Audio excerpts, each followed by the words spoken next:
ভগবান কৃষ্ণই নাকি পরমেশ্বর। আচ্ছা মায়েরা, ভগবান কৃষ্ণকে যদি পরমেশ্বর বলা হয়, তাহলে আর যে সকল দেবদেবী আছে, আর যে সকল মানব সমাজ আছে, তাহলে কি তাদের মধ্যে কোনো ঈশ্বরতা নাই বাবা? কথাটা কিন্তু সেটা নয় না। যে সকল মানব সমাজ আছে, যে সকল দেবতার সমাজ আছে, সবার মধ্যেই কিন্তু ঈশ্বর আছে মা। কিন্তু সবার মধ্য থেকে ভগবান কৃষ্ণ হলো পরম পুরুষ, সর্বশ্রেষ্ঠ পুরুষ ভগবান শ্রীকৃষ্ণ।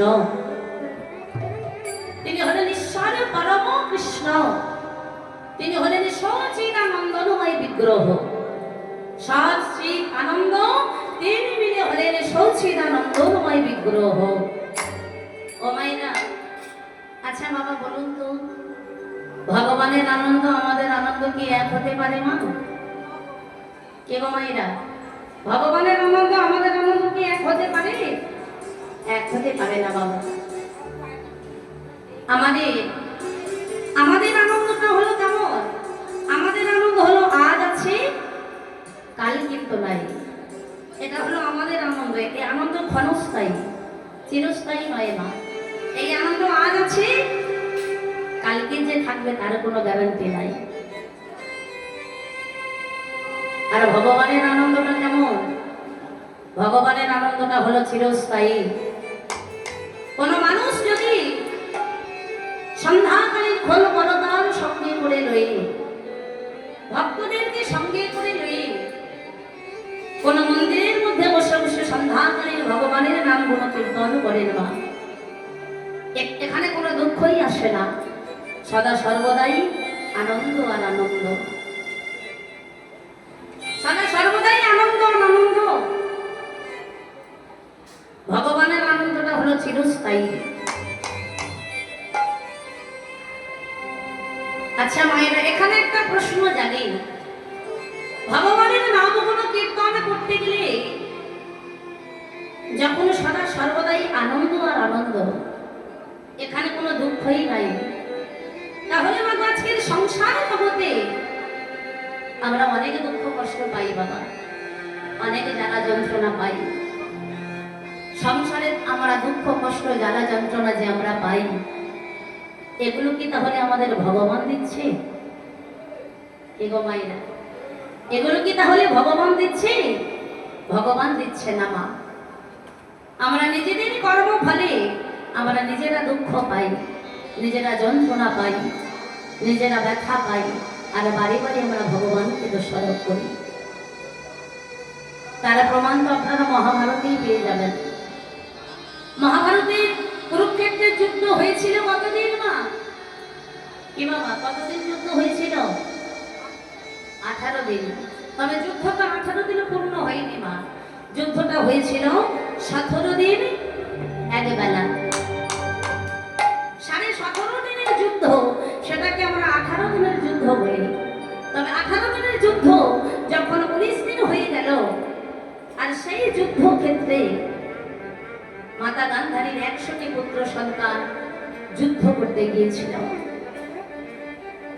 যুদ্ধটা হয়েছিল দুটো পক্ষ নিয়ে, এক হলো পাণ্ডব পক্ষ আর এক হলো কৌরব পক্ষ। কৌরব পক্ষতে এরা ছিলেন 100 ভাই, আর পাণ্ডব পক্ষতে এরা ছিল 5 ভাই, 5 ভাই ছিল মা। আর এদিকে মাতা গান্ধারী যখন দেখলেন যে 100 পুত্র সন্তান কুরুক্ষেত্রের মাঠে গেল যুদ্ধ করতে, আর কুরুক্ষেত্রের যুদ্ধ যখন 18 দিনের যুদ্ধ যখন 19 দিন হতে চলেছে, মায়ের মনে কি আর স্থির থাকতে পারে মা? আমাদের একটা সন্তান যদি একটা দিনের জন্য কোথাও বাইরে চলে যায়, আমরা মায়েরা কেঁদে বড় আকুল হয়ে যাই। সন্তানের আশা পথ মানে চেয়ে বসে থাকি। একবারে ঘরের ভিতরে যাই, একবারে বাহিরে বেরিয়ে আসি, কখনো সন্তান ফিরে আসবে। তাহলে বাবা, আমাদের একটা সন্তানের জন্য যদি আমাদের এতটা কষ্ট হয়, এতটা যন্ত্রণা হয়, এতটা বেদনা হয়, তাহলে যে মায়ের 100টি পুত্র সন্তান কুরুক্ষেত্রের মাঠে গেলে যুদ্ধ করতে, সেই মায়ের আজকের কত যন্ত্রণা, সেই মায়ের আজকের মনে কত ব্যথা। মা আমার স্থির থাকতে পারল না। মা যখনই আমার স্থির থাকতে পারল না, স্থির থাকতে না পেরে হাতের মধ্যে একটা মশালে জেলে নিয়েছে, আর মশালে জেলে নিয়ে ছুটতে ছুটতে চলেছে ওই কুরুক্ষেত্রের মাঠে।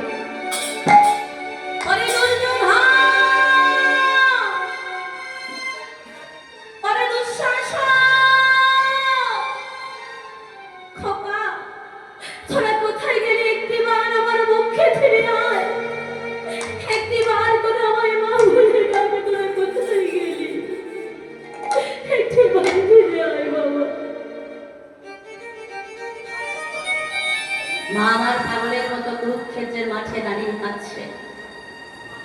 সামান্য মশালের আলোতে মা আমার দেখতে পেল কুরুক্ষেত্রের মাঠে লক্ষ লক্ষ মানুষ মৃত অবস্থায় পড়ে আছে। লক্ষ লক্ষ মানুষ মৃত অবস্থায় পড়ে আছে। মা কারোর মুন্ডু কাটা, কারোর হাত কাটা, কারোর গলা কাটা, কারোর নাড়ি ভুঁড়ি বেরিয়ে গেছে। সবার দেহ রক্ত মাখা, রক্ত মাখা দেহ। মা আমার কিছুতেই চিনতে পারছে না যে কোনটা কোনটা মায়ের সন্তান। মা আমার কিছুতেই দেখতে পেল না। পাগলের মতো মা আমার কুরুক্ষেত্রের মাঠে দাঁড়িয়ে কাঁদছে বাবা। আর কুরুক্ষেত্রের মাঠে যখন মা আমার পাগলের মতো চিৎকার করে দাঁড়িয়ে কাঁদছে, আর মায়ের পিছনে দাঁড়িয়ে দাঁড়িয়ে কে যেন খিলখিলি করে হেসে যাচ্ছে। মা আমার মনে মনে ভাবছে, আমি আমার শতপুত্রকে হারিয়ে আমি পাগলের মতো কাঁদছি, আমি যন্ত্রণায় কাঁদছি, আর আমার পিছনে দাঁড়িয়ে দাঁড়িয়ে তুমি হাসছো। দেখি তুমি কে? সাহস থাকে আমার সামনে এসে দাঁড়াও, আমি দেখতে চাই। ও মায়েরা, বলুন তো পিছনে যে ছেলেটি দাঁড়িয়েছিল তিনি হলো কে? তিনি হলেন ভগবান কৃষ্ণ। পিছন থেকে বলছে, মা গো তুমি আমায় দেখতে পাচ্ছ না? এই তো আমি তোমার সামনে দাঁড়িয়ে আছি, এই তো আমি তোমার সামনে আছি, তুমি আমায় দেখতে পাচ্ছ না? মা তুমি আমায় দেখবি কেমন ভাবে?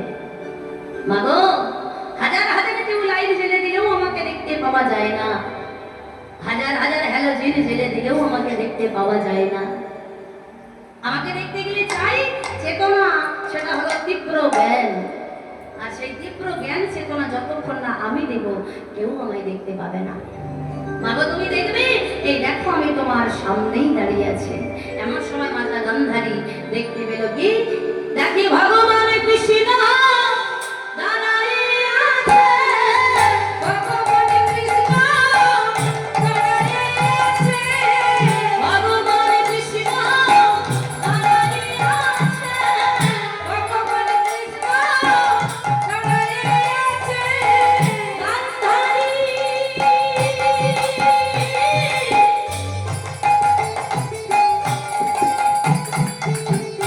চোখের সামনে ভগবান কৃষ্ণ দাঁড়ায়ে আছে। গান্ধারী চোখের সামনে ভগবান কৃষ্ণ দাঁড়ায়ে আছে। আর মাতা গান্ধারী যখন কৃষ্ণকে দর্শন করেছে, দেখার সঙ্গে সঙ্গে মা আমার আঙুলটা বাড়িয়েছে কৃষ্ণের দিকে। ও তুই তাহলে সেই কৃষ্ণ, কেন এমন করলি? কেন এমন করেছিস বল? আমার একটি মাত্র সন্তানকে তো তুই বাঁচিয়ে রাখতে পারতিস, যে আমায় মা বলে ডাকতো। আমি মরার পরে আমার মুখাগ্নি করতে পারতো, আমি মরার পরে আমার শ্রাদ্ধ তর্পণ পিণ্ড দানের ক্রিয়াকর্ম সমাপ্ত করতে পারতো। কেন করলি? কেন এমন করলি বল? কেন এমন করেছিস? শোন, আজকের যেমন এই কুরুক্ষেত্রের মাঠে দাঁড়িয়ে আমি পাগলের মতো কাঁদছি, এই কুরুক্ষেত্রের মাঠে যেমন আমার 100 পুত্র সন্তান ধ্বংস হয়ে গেল, ঠিক তেমনি এই কুরুক্ষেত্রের মাঠে দাঁড়িয়ে আমিও তোকে অভিশাপ দিলাম, ঠিক আমার মতো তোর একদিন তোর 56 কোটি যদু বংশ ধ্বংস হবে, ধ্বংস হবে, ধ্বংস হবে।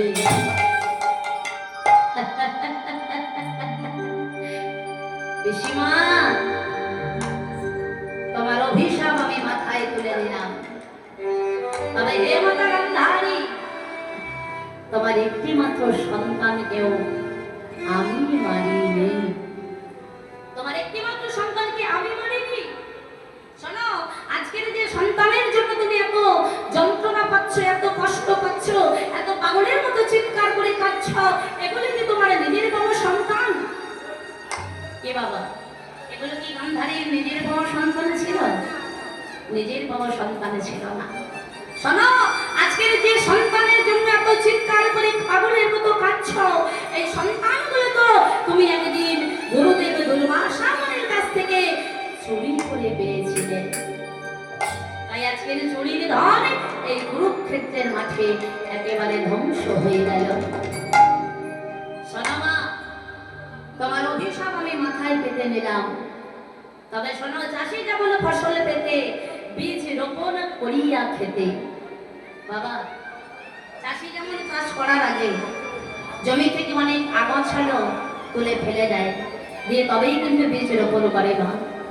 ঠিক তেমন ভগবান কৃষ্ণ বলছে, পিসিমা, ঠিক তেমন তোমার সন্তানদের মতো আগাছাগুলোকে ছুঁড়ে ফেলে দিয়ে, দূরে ফেলে দিয়ে ধর্মকে প্রতিষ্ঠা করার জন্য আমাকে বাড়ি বাড়ি ফিরে আসতে হয়। আর কলিযুগের ধর্ম হলো কি মা? কলিযুগের ধর্ম হলো হরির নাম সংকীর্তন।